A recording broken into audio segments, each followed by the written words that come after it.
This video is part 2 of Chapter 5 Survey Research for PSY 222, Research Methods in the Psychological Sciences. We're going to continue our discussion of survey research, now switching to talking about designs. And that refers to, how are you designing and structuring the nature of your study. Survey research design is basically an overall plan for how you're going to collect data, either across time or in various situations. So when we use the term research design, that's what we're referring to. There is no one-size-fits-all research design for survey research. You have to design your research based on what your goals are for the study as a whole. So that goes back to deciding what are your research questions, what are your hypotheses, who is your subject population, what kind of sample do you have actually access to, and so on. So your research design is going to be almost entirely dependent on the nature of the questions that you're asking and the goals you've set out with your study. There are some common types of research designs. And just remember that there are other designs beyond these, but the more common ones are cross-sectional designs, successive independent sample designs, and longitudinal designs. And they each have pros and cons, just like any research design out there. So cross-sectional surveys involve selecting samples from multiple populations at the same time. I used a lot of examples from, say I'm a political scientist studying the electorate. I may have multiple populations within the broader American population. Let's say I have populations making up different states in different regions of the country. If I were using a cross-sectional survey design, I would want to pull samples from, let's say, those different regions. I could pull one sample from the eastern coastal region, another sample from the Midwest, another sample from the western coastal region, another sample from the southeast, and so on and so on. So that by doing so, I'm getting a cross-section of the broader population of Americans. Survey responses are going to be used to then describe the population, and in some cases make comparisons across groups. You may also be able to use these responses to make predictions. So if I'm that political scientist and I'm looking at these different regions, I can make some guesses as to how they might vote at that one point in time based on my cross-sectional comparisons. And my descriptions using descriptive statistics of where each of those regions comes out on various issues. So what you're able to do with a cross-sectional design is at a given point in time, let's say in late October, right before the election, you do this cross-section of the United States, you get your regional statistics from the samples that you pulled from these different regional areas, then you can compare groups. So which candidate appears to be leading in which region, and how are those regions different? What you can't do with a cross-sectional design, since you're only collecting data at one point in time, you can't assess change across time. You would need a different methodology to do that. Successive independent samples design, which is a complicated name for something that is when you finally hone it down, pretty straightforward. You have different samples of respondents from the same population, and they're completing surveys at different points in time. Let's say I was studying stress levels in college students, and I'm studying Mount Union College students, it would be interesting to know how students' stress levels change over the course of an academic year. So I might pull one sample from the population at random and test them during the first 5 weeks of the semester. pull a new sample from the population and test them again at week 10, pull another sample and test them again at week 15. And then I can make some comparisons across those samples from the same population, but at different periods of time. So that allows you to study population changes across time, even though you're not looking at the same individuals at each period of time. That's why they're called successive independent samples. So you have, you're pulling different groups of people at those different points in time.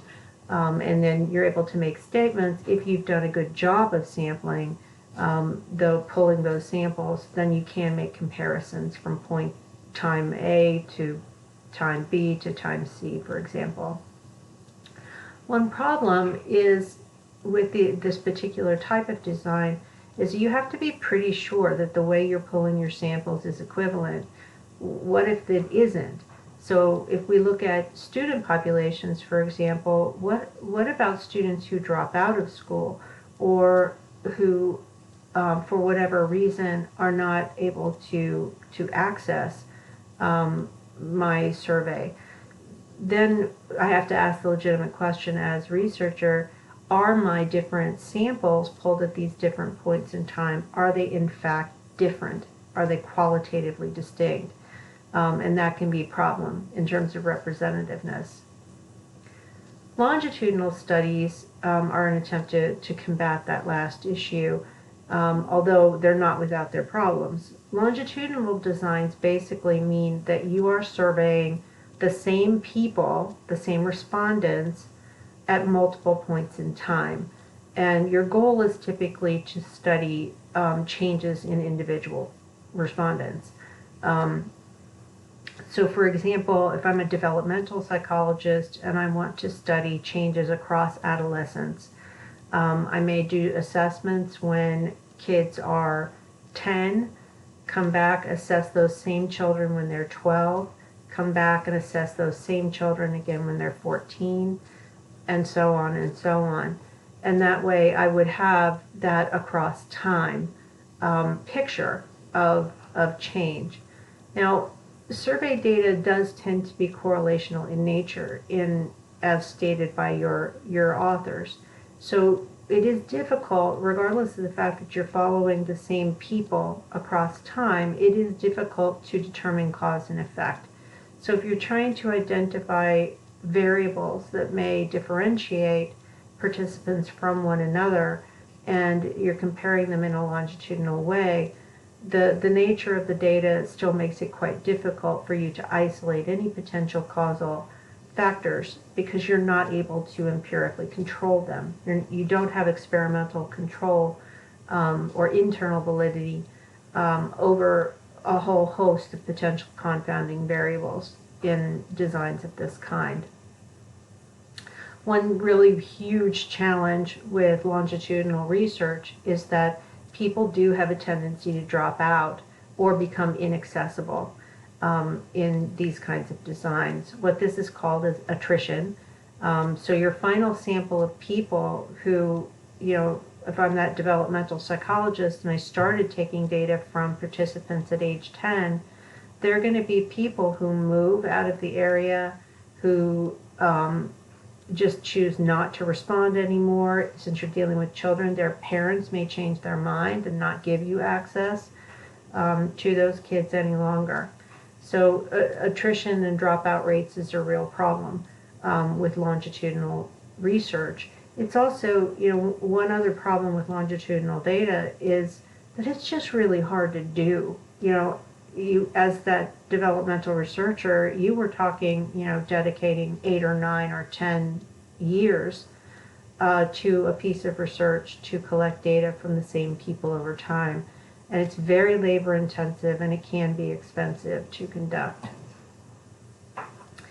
A questionnaire research, and I mentioned in the first lecture for this chapter that the words survey and questionnaire and scale often get tossed around in our everyday speech as if they are equivalent.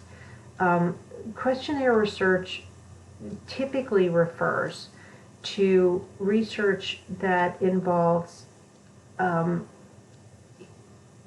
surveys are often made up of multiple questionnaires, essentially. So you have a variable, say self-esteem, for example. You may want to measure that variable with a questionnaire.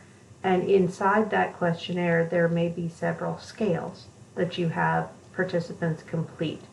So with self-esteem, your participants may fill out a Rosenberg self-esteem scale, but they also may fill out a body esteem scale as a part of that broader self-esteem questionnaire that you're having them complete. On the survey as a whole may also include demographic items and a variety of other questionnaires measuring other variables.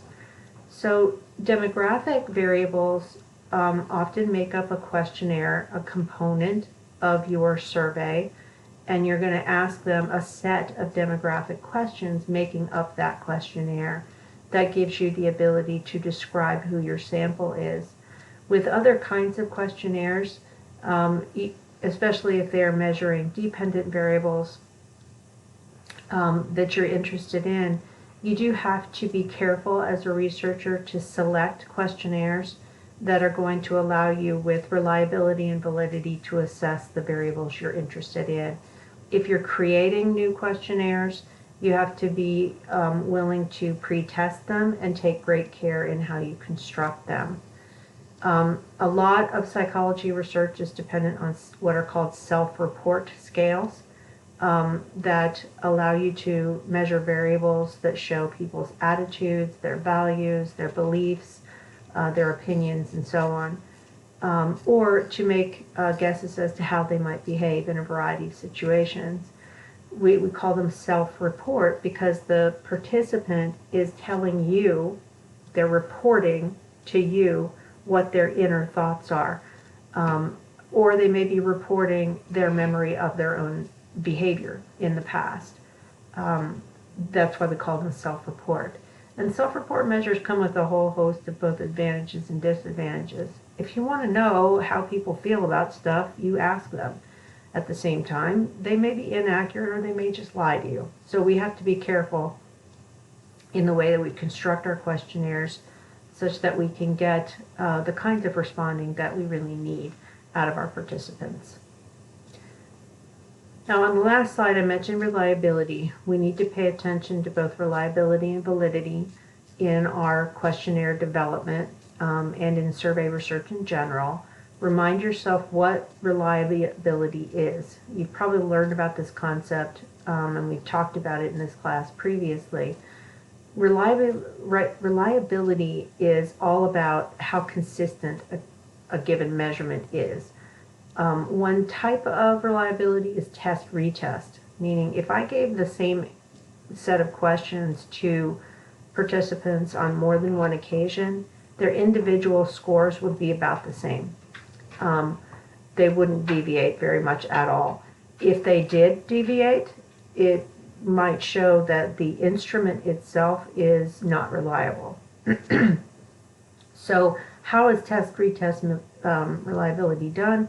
You would administer the measure or some kind of equivalent set of items at more than one time, and then you use a statistic to assess the correlation between the two sets of scores to establish the amount of reliability. Generally speaking, we want a very, very strong correlation between sets of scores in order to have a high level of test-retest reliability.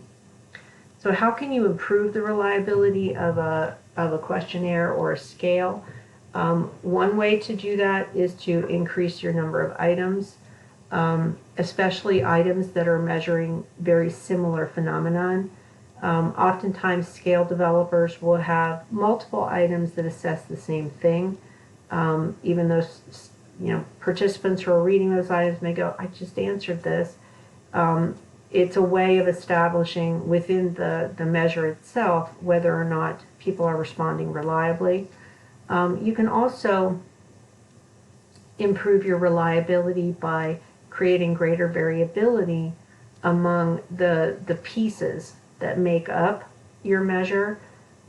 So what we often look at when we build a questionnaire is trying to come at a construct, say self-esteem or motivation, come at it from multiple levels of that construct and include assessment of those multiple levels. That tends to increase the reliability of the measure. We also can do things in our testing situations to increase reliability. So if you're talking about in-person testing, you want to reduce distractions and improve the quality of the environment in which the testing is being done. If you're doing online testing, such as an intranet survey, you want to try and make the appearance of the survey as clear visually as possible, and the distractors that may be present in the questions themselves, you need to reduce those. You also need to provide very clear instructions as to what people are supposed to do. And that's something we have to be careful about in both, paper and pencil questions, interview questions that are in person, or in internet surveying. Do remember that validity and reliability are separate but related constructs. Just because you have a reliable measure doesn't mean it's necessarily valid. For example, if I'm intending to measure anxiety, and I choose a measure, what I really want to study is how anxious are people about their upcoming test in my class. But I give them a measure that is a measure of their general life experience of anxiety. It may be a perfectly wonderfully reliable measure of my general level of anxiousness as a person. So in other words, trait anxiety. But that may have little or nothing to do with test anxiety about an upcoming test. That would be state anxiety. So you have to either design or choose measures that have high validity for the construct you're actually interested in studying. Validity, since we've mentioned it already, it's often described as the truthfulness of a measure. I look at it more as, are you measuring what you actually intend to measure? So we can talk about this in terms of what's called construct validity, where you have a measure, an instrument, that is designed to assess the construct. So the example I was using just a minute ago, the idea of measuring state anxiety, that's a theoretical construct. It is your level of anxiety right now or in a specific situation, as opposed to trait anxiety, which is my general level of anxiousness across situations and across time as a personality attribute. So both of those can have high construct validity. Within my design, it also has to match the way I'm defining as a researcher the construct I'm interested in. So how do you establish construct validity? One way to do that, and this has a lot to do with how we develop scales and make decisions about using them. A high validity construct is going to have what's called convergent validity, meaning that you have a couple of different measures that are designed to assess the same construct. So let's say I have the Rosenberg self-esteem scale plus another self-esteem scale that has been designed to assess the same construct. If the two are strongly correlated with one another, then what you're establishing is convergent validity. So if I'm designing a brand new self-esteem scale, and I want a scale that has minor differences or even major differences from what Rosenberg's very simple, short I think some versions of the Rosenberg are 5 items. And I want to establish construct validity. Might do so by selecting the Rosenberg scale, maybe another self-esteem scale that has been used in the research literature previously, and then I'm going to do what's called a validation study. And I'm going to run the correlations to see if people's responses to my brand new self-esteem scale are consistent with their responses to the older tried and true measures. That's called convergent validity. Discriminant validity, if I'm, again, let's say that I don't like the Rosenberg scale and I want a scale that's a self-esteem measure that measures some completely different aspects from what, say, Rosenberg was focused on. And if I'm going to claim that my self-esteem scale is truly different, I may want to do what's called discriminant validity.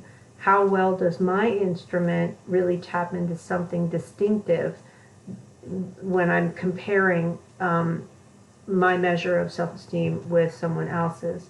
So if that's my goal, is to say that I'm really measuring something different, I want to show that my scale is not correlated with the older Rosenberg scale, for example.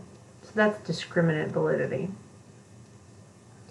When we construct a questionnaire, and this is a very short version of, a how-to that we could spend an entire semester learning about. There's an art and a science to questionnaire construction, so just understand that you're getting a very short version of this in your chapter. One thing that I encourage students to do when they are embarking on their own research projects, and one thing that I do when I'm doing my own work, is if there's a measure already out there in the research literature that has established reliability and validity, I encourage both others and myself to go ahead and use those measures, as long as they represent the construct that you're actually interested in studying. Why? Because as a community of scholars, we are invested in the work that's been done in the past, and the more often we use the same measures, the more likely it is that we can make valid comparisons of findings that are produced by different researchers. If, however, you can't find in the previous research literature a good measure that's valid and reliable, then you need to create one. And as I said, there's an art and a science to creating questionnaires that will work for you. And you should acknowledge, and this is one of the reasons I really push my students to choose measures that are already in existence rather than writing them themselves. Excuse me. Creating scales that are reliable and valid isn't easy, and it's time consuming. So you have to be careful. If you were going to construct a questionnaire, what kind of steps would be involved? Well, first, you have to decide, and this means you have to go into the research literature and really think about the construct that you're interested in and how you're going to define it. You have to decide what information you're actually seeking. You do need to give a great deal of thought to how you're going to administer the questionnaire. So you have to decide early, am I administering a questionnaire through an interview? Am I doing it through a paper and pencil in-person questionnaire? Am I doing it through a mail survey? Am I using an internet survey? Am I doing a Skype interview? All of those things matter because they will determine what kinds of questions you write and how you structure your questionnaire. So after you've made those decisions, what kind of information, generally speaking, am I collecting, and how am I going to do administration, then you write a first draft. After you've done that, you need to re-examine, and what I always encourage my research method or my SCE students to do is have some friends, have some other researchers in class take the questionnaire and then answer some additional questions about their experience with the questionnaire. Have them look for questions that are confusing, have them look for wording that doesn't make sense, or other kinds of problems that they had in trying to respond to or interpret your questions. You can also have an expert, a more experienced researcher, look at your questionnaire and think about problems with it. Pre-testing that's more formal, you may go in and actually pull a tiny sample, a fairly small sample. So again, this isn't, asking your friends or your colleagues to look at your questionnaire. This is actually pulling a sample that's small, and you pre-test it. You take a look at people's responses, make sure that the responses appear to be consistent, and that they make sense in terms of what your expectations were for the measure. If you have access to validation numbers, such as validated scores or ranges of scores on a comparison measure, you can run correlations to see if your measure is consistent with responses that have typically been made on other measures. After you look at your pretest, you can review those results and make editing changes, either adding questions, changing wording, deleting questions that were problematic, and so on. What you're doing when you review the pretest results is establishing the reliability and validity of the scale. After you've edited and you've gone back in and now you've collected more data, then you formally will assess the reliability and validity of your scales that make up your questionnaire. And those are typically reported when you report your results as well. So that concludes part 2 of chapter 5. I'll see you again for part 3.